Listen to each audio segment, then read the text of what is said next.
Hello everybody! Welcome to my channel. This is me, Arlene. Andito naman tayo sa pinakahuli kong journey dito sa Fantasy or Service Resort. Ito yung una kong gagawin. Ito yung pinakauna kong trabaho. Nililinis ko yung reception area.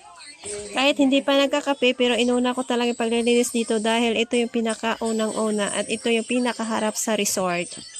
Alas 7 pa lang ng umaga pero sobrang init na talaga ng araw. Grabe talaga ang sinag ng araw. Kaya kailangan talaga ganito. Bilis-bilisan ko na lang yung pagwawalis para matapos-tapos ko agad. Pinapawisan na ako niyan. Kaya ang trabaho namin dito ay hindi simple, hindi basta-basta. Ito yung pinakamahirap na trabaho na pinapasukan ko sa buong buhay ko. Ito yung mababa lang din naman yung sahod. Kung sa bagay, hindi mababayaran ng pera yung pagod at pawis na lumalabas sa katawan ko. Sobrang init na talaga niyan. Grabe, kaya isa din to sa dahilan kung bakit ako pumapayat. Lagi akong pinapawisan at ang trabaho, grabe talaga. Sobrang hirap talaga. Nagbibilad ka ng araw at minsan, nagdidilig pa kami ng halaman yan kasi sobrang init na mamatay na yung mga halaman. Kaya kailangan ko magmamadali dahil hindi pa ako nakakapagkape niyan. At hindi rin ako nakapag-breakfast.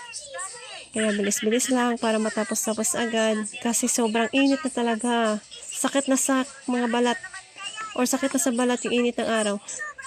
At kailangan, dahil sa sobrang lakas ng hangin, ang daming dumi na nahuhulog sa fish pond. Kaya kailangan ko talaga tanggalin yung mga dumi na nahuhulog. Kaya banat lang, day.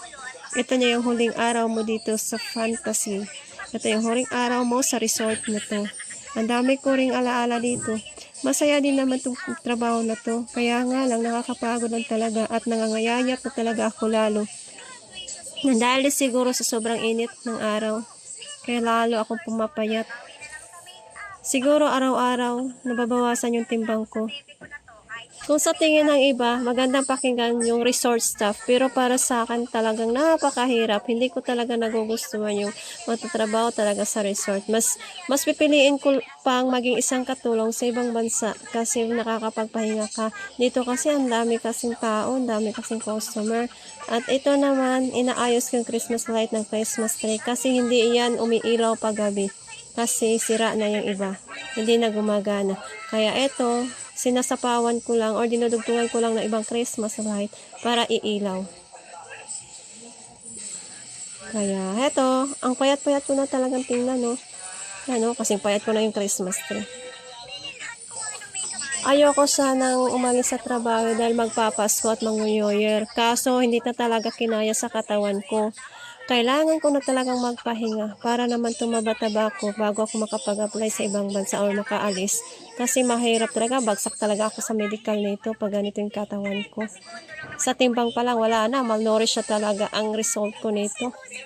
O diba, tingnan nyo naman. Kaya it's time to decide na ito na yung pinakahuling araw ko sa resort na to. Pero salamat din dito dahil nagkaroon ako ng mga kaibigan at natutunan ko rin dito na magtrabaho. At ito, sinusulat ko yung dapat kong isulat bago ko iiwan.